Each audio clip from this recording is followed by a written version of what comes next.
नमस्कार, मैं रिया और आप देख रहे हैं डॉक्टर साहिब। डॉक्टर साहिब के आज के इस वीडियो में हमारे साथ मौजूद है डॉक्टर निगम प्रकाश नारायण, जो कि बिहार के जाने माने बच्चों से जुड़े रोगों के विशेषज्ञ हैं। तो डॉक्टर साहब, सबसे पहले तो आपका बहुत बहुत स्वागत है। बहुत बहुत धन्यवाद। डॉक्टर साहब, अगर घर में नवजात बच्चा है, नवजात शिशु है, ऐसे में साफ सफाई उनकी बेहतर होनी चाहिए, स्वच्छता के साथ होनी चाहिए। ऐसे में उनके लिए हम क्या कर सकते हैं, किस तरीके से साफ सफाई का ख्याल रख सकते हैं? हाँ, ये इम्पॉर्टेंट है, हर माता को जानना चाहिए, क्योंकि जब नवजात शिशु होता है तो आम धारणा यही है, खास करके गर्मी के दिनों में भी हम देखते हैं कि बच्चे को पूरी तरह लपेट के रखा जाए और बच्चे को कई महीनों तक नहीं नहाया जाता है। ये हम लोग बराबर देखा करते हैं, जो खास करके गांव के लोग आते हैं और ऐसी धारणा दिमाग में बना लेते हैं कि बच्चे को बहुत अच्छी तरह से ढक के रखना है।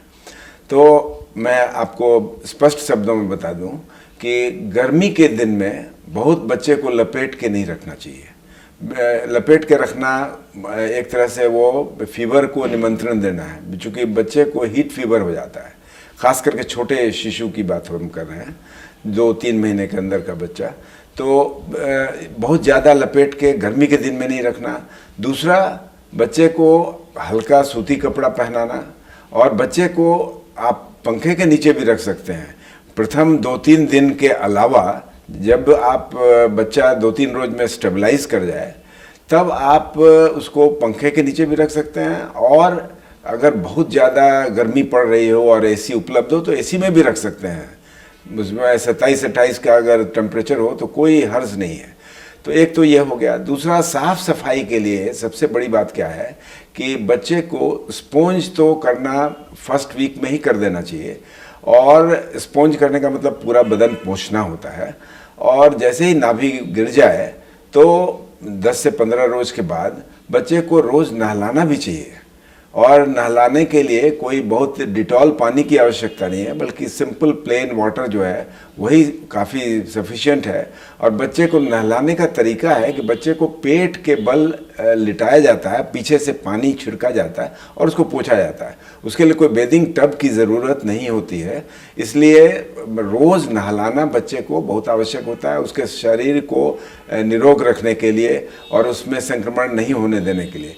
नहीं तो क्या होगा कि बच्चे को स्किन का इन्फेक्शन होने लगेगा। ये हम लोग बहुत आम तौर से देखते हैं। बच्चे को अगर ठीक से नहीं नहलाया जाता है तो माथे पर एक पपड़ी पड़ने लगती है, उसको सिबोरिया बोलते हैं हम लोग। तो ये सब चीज़ बहुत आसानी से हम लोग देखते हैं, हर रोज़ देखते हैं।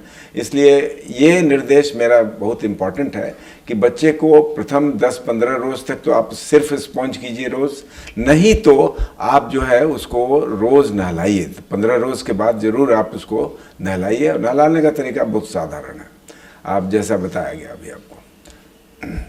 तो डॉक्टर साहब, जैसे साफ़ सफाई के बारे में हम बात करें, ऐसे में बच्चे जब दूध पीते हैं तो जीभ की समस्या में भी गंदगी जीभ पर बैठ जाती है, वो कैसे साफ़ कर सकते हैं? हाँ बिल्कुल, ये भी बहुत आम लोगों का ये उनकी शिकायत है कि मेरे बच्चे को जीभ पर उजला उजला आता है। तो उसको हम लोग बोलते हैं मिल्क कर्ड।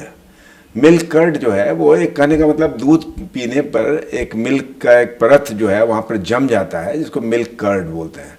तो उसके लिए एक सिंपल सा एक सूती कपड़ा, उसको ऑफ कोर्स वो धुला होना चाहिए, संक्रमण से रहित होना चाहिए। उसको आप लेकर के आहिस्ते से रगड़ेंगे तो वो तुरंत साफ हो जाएगा। लेकिन एक और कारण है जिसके कारण कि वाइट टंग हो सकता है चमड़े पर, उसको बोलते हैं हम लोग ओरल थ्रश। थ्रश का मतलब होता है एक तरह का फंगल संक्रमण। एक तरह का फंगस जो है वो अगर इफेक्टेड हो जाता है तो उसमें बच्चा दूध पीना भी कम कर देता है। जहाँ तक दूध में अगर सिर्फ जीभ में पपड़ी पड़े मिल्क कर्ड की वजह से, तो बच्चा दूध पीना कम नहीं करेगा। लेकिन अगर बच्चे को ओरल थ्रश हो जाए, जिसको कि हम लोग बोलते हैं फंगल इन्फेक्शन, तो बच्चा दूध पीना भी कम कर देगा। और वाइट पैचेस जो हैं उसके मुंह के चारों तरफ जो होंगे, और वो जल्दी उखड़ेंगे नहीं। उसको धीरे से भी अगर आप ये करेंगे सूती कपड़े से तो वो अलग नहीं होगा। तो ऐसी अवस्था को बोलते हैं ओरल थ्रश, और इसके लिए स्पेसिफिक दवा है उसको हम लोग कैंडिड जो है माउथ पेंट बोलते हैं, वो जरूर देना आवश्यक होता है, और उसको 10-15 रोज देने से वो ठीक हो जाता है। तो शुक्रिया डॉक्टर साहब जो आपने बताया, जो बच्चे की साफ़ सफाई और ख़ासकर जो ये बातें बताएं कि अगर बच्चे के जीभ पर परत जम जा रहा है तो उसका कारण क्या हो सकता है, कई बार कोई संक्रमण भी हो सकता है, उसके लिए बहुत बहुत शुक्रिया। धन्यवाद।